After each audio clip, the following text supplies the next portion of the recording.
12 মাসে 13 বছর বলে ভাই তুমি হেন পদ্মাবতী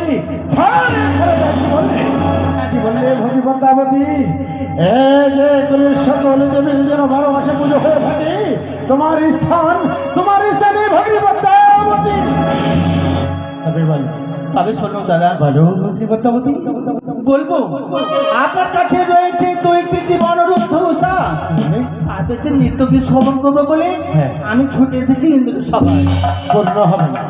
পূর্ণ হবে না তোমার সে ব্যর্থ হয়ে নেই।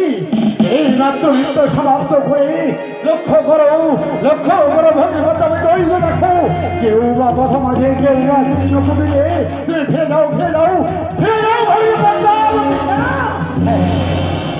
আপনি কি ভুলে গেছেন পূর্বে আমার এত সত্যি অঙ্গীকার করেছেন, আর যদি সত্যি অঙ্গীকার করে থাকি প্রত্যেক দেবতাকে আমি বলে দেবো দেবরাজ হচ্ছে সব থেকে মিথ্যা। ভগী পদ্মাবতী আমি ভুলে গিয়েছিলাম। ওই নিষ্ঠুর সিংহাসন হাত ধরে বলছে আমি নাকি বিচারক। করে 33 কোটি দেবতার সকলেই যেন আমার বিচারকের আসলে বলছে যেন আমায় বলছে ওগো আমি নাকি তোমার সঙ্গে সত্যি আবদ্ধ হয়েছি। পদ্মাবতী হ্যাঁ, তুমি যখন বারবার বলছো তুমি আমায় ক্ষণকাল সময় দাও, কোথায় মাতুল বলো দেবরা, আমি না বড় বিপদে পড়ে গেলাম মাতুল। কে এমন বিপদে পড়ে দেবরা?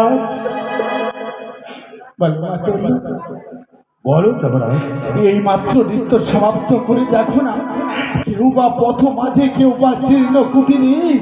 আমি ওই সিজুয়া হতে ভগী পদ্মাবতী এসেছে মম ইন্দ্রালয়ে। আমি যে তাকে কথা দিয়েছি শুধু কথা নয় এই করে বিষতে অঙ্গীকার করেছি আমি। জানো দেবরা, তার যেন নৃত্য গীত দর্শনের লাগে। নৃত্য কেবল তো অনিরুদ্ধ নৃত্য করে মানে তারা বিশ্রাম করছে, পুনরায় সম্ভব নয়। তবে জানি মিথ্যার জায়গায় মিথ্যে হয়ে যাব। আমি যে তাকে কথা দিয়েছি। তাহলে আমি কি করবো দেবরা? যাও আর বিলম্ব নয়, অবিলম্বে ছুটে যাবে ওই উষানোদ্ধর জীর্ণ কুটিরে। সেখানে গিয়ে বলবে পুনর্বার হবে নৃত্যেরই আয়োজন। আর আমার কয়েকটি কথা রয়েছে গো। এমন কি কথা?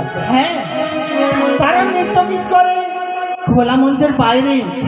আজকে তাদের নতুন ছন্দে নতুন করে নৃত্য গীত করতে হবে। ভগী পদ্মাবতী, হ্যাঁ দেবরাজ, নিত্যদিন যেইভাবে আমার উষানোদ্ধ নৃত্য করে থাকে, যেই শিশু সন্তান দুটিকে আমি যেন যেইভাবে তাদেরকে শিক্ষা দিয়েছি সেইভাবে তাদের শিক্ষার আয়োজন হইল। দেবরাজ বলো এই গন্ডির ভেতরে কাঁচা ছড়ার উপরে হাতে থাকবে তেলের প্রদীপ, মস্তকে থাকবে জলের ঘটি, তাই দিয়ে তাদেরকে করতে হবে নৃত্য গীত। না ভগী পদ্মাবতী, তুমি এমন সাজা দেও না তাদের। কি করে পারবে তারা যেন ওই দুটো গোষ্ঠ বালক, তারা যেন শিশু সন্তান, কি করে ওই মস্তকে থাকবে ওই জলের ঘটি, হস্তে থাকবে তেলের বাড়ি, কি করে তারা ওই গুন্ডির মধ্যে তাফই নৃত্য করে পারদর্শী করবে? কি বলছো দেবরাজ?